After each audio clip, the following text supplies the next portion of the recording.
Hello दोस्तों, veterans नमस्कार। मैं दीवान सिंह। मैं आपको बताना चाहूँगा कि हमारे काफ़ी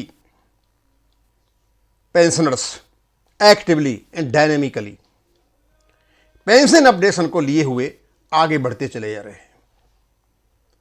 और क्योंकि अब तक वो नेशनल चैनल पे तो हमारा कहीं कुछ मिलता नहीं, जब उन्होंने देखा कि मेरा चैनल इस चीज़ को प्रोवाइड कर रहा है तो हमारे संपर्क में आए और उनके जो कम्युनिकेशंस हैं वो हमको आपको बताते जा रहे हैं।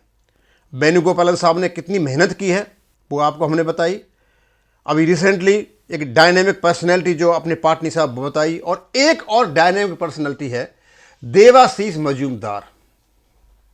इनको मैंने देशमुख कह दिया था शायद सवेरे। ये लखनऊ से हैं।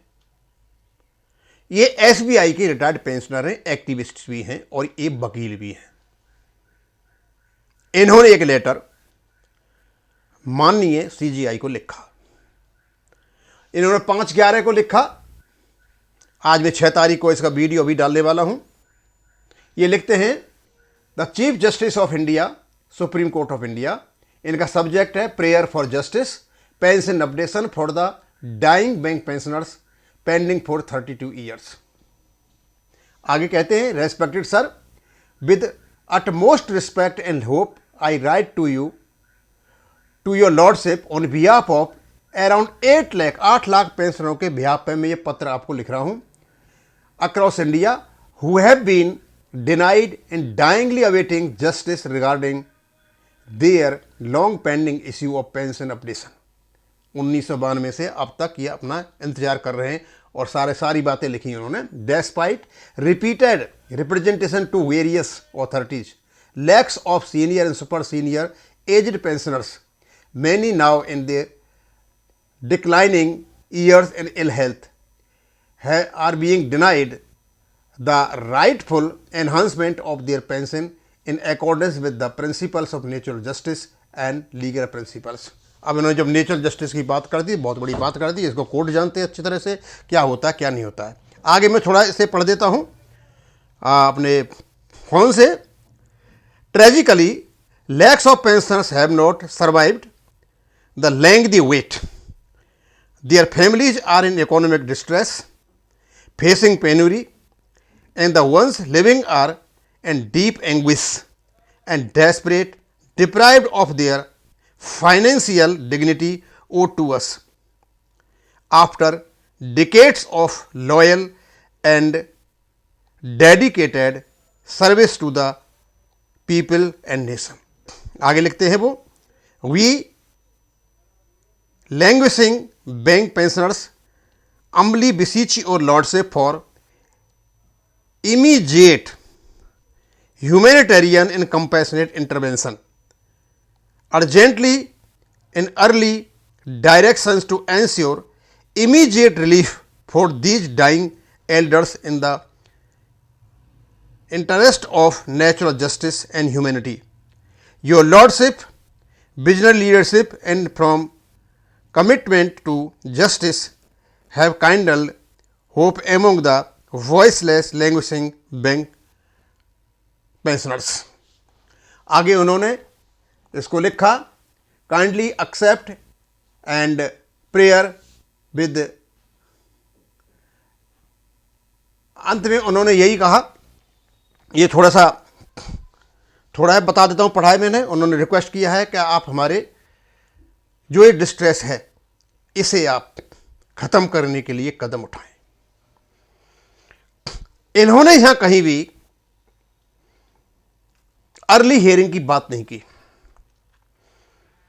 इन्होंने कहा है कि हम सीनियर और सुपर सीनियर पेंशनर्स हैं, एज्ड पेंशनर्स हैं, और एज्ड पेंशनर्स का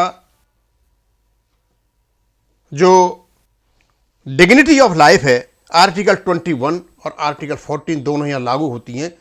ये फंडामेंटल राइट का मैटर है और एज्ड लोग हैं जिन पर कोई ध्यान नहीं दे रहा है। ये आपका फर्ज बनता है कि आप अपनी ओर से एक्शन लें और जो कॉम्पिटेंट अथॉरिटी हैं उनको आप इंस्ट्रक्शंस दें कि इस पर ध्यान दिया जाए, इस पर उठाया जाए, कदम उठाया जाए।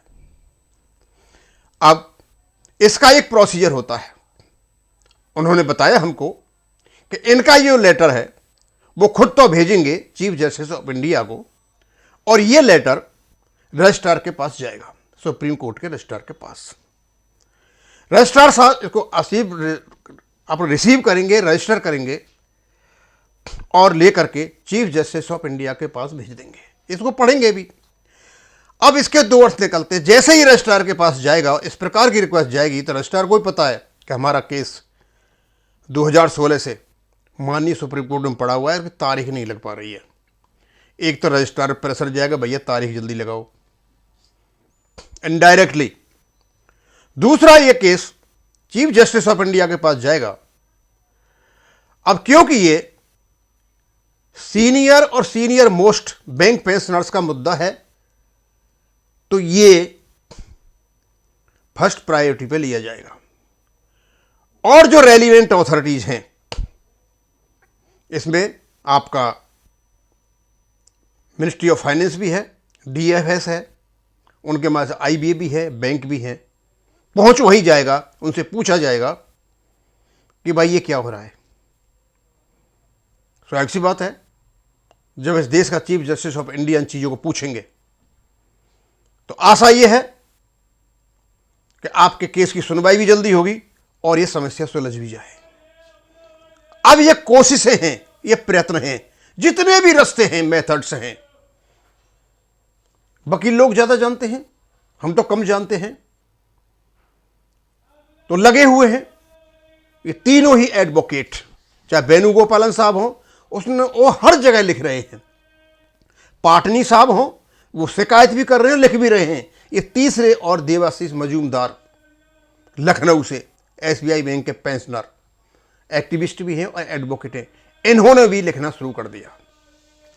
अब क्योंकि मेरा काम है आपको जानकारी देना, लोगों को पता चले कि कौन आदमी कहां से और क्या काम कर रहा है। अब सफलता कहां तक मिलती है वो तो आपको भी पता है, क्योंकि जब बैरियर लगे हुए हैं हमारे लोगों के द्वारा, वेंकटाचलम जैसे लोगों के द्वारा, यूएफबीयू के कंस्टिट्यूएंट के द्वारा जो बैरियर लगे हुए हैं, और आईबीए के द्वारा, जो कुछ भी नहीं है, एक प्राइवेट एजेंसी है, ये मुनीमों की तरह काम कर रही है, इसने भी रोड़े अटका रखे हैं। और किसी डिपार्टमेंट में ऐसा वो नहीं है, कोई आईबीए नहीं है, केवल और केवल बैंकों के लिए है। ये न एलआईसी में है, न आरबीआई में है, न आरआरबी में है, न सेंट्रल गवर्नमेंट में है। एक ऐसी बॉडी जो नॉन स्टैट्यूटरी है और सबसे ज्यादा डिस्टर्बेंस करके बैठी हुई है। यह है बैरियर। इन बैरियरों ने पेंशन अपडेशन होने से रोका हुआ है। उन बैरियरों को तोड़ने के लिए हम लोगों को सूचना दे रहे हैं, और हमारे जो वकील हैं तीनों का, जिनका मैंने नाम बताया, वो इसमें लगे हुए हैं। ये बताते हैं इन्होंने कहीं सेवाराम जी से बात की थी, लेकिन सेवाराम जी का जो जवाब है दैट इज नॉट एनकरेजिंग। उन्होंने कहा कि आप एप्लीकेशन क्यों नहीं करते हो इसको जल्दी सुनवाई के लिए, तो उन्होंने शायद अपनी असमर्थता व्यक्त की, और इसका मजूमदार जी दूसरा ही अर्थ लगा रहे हैं। वो मैं आपको नहीं बताऊंगा, कभी वो लिख करके देंगे तो हम आपको बताएंगे। ये सारी कहानी, चलो हम चलते हैं, बनाते रहेंगे और आपको बताते रहेंगे। थैंक यू, धन्यवाद।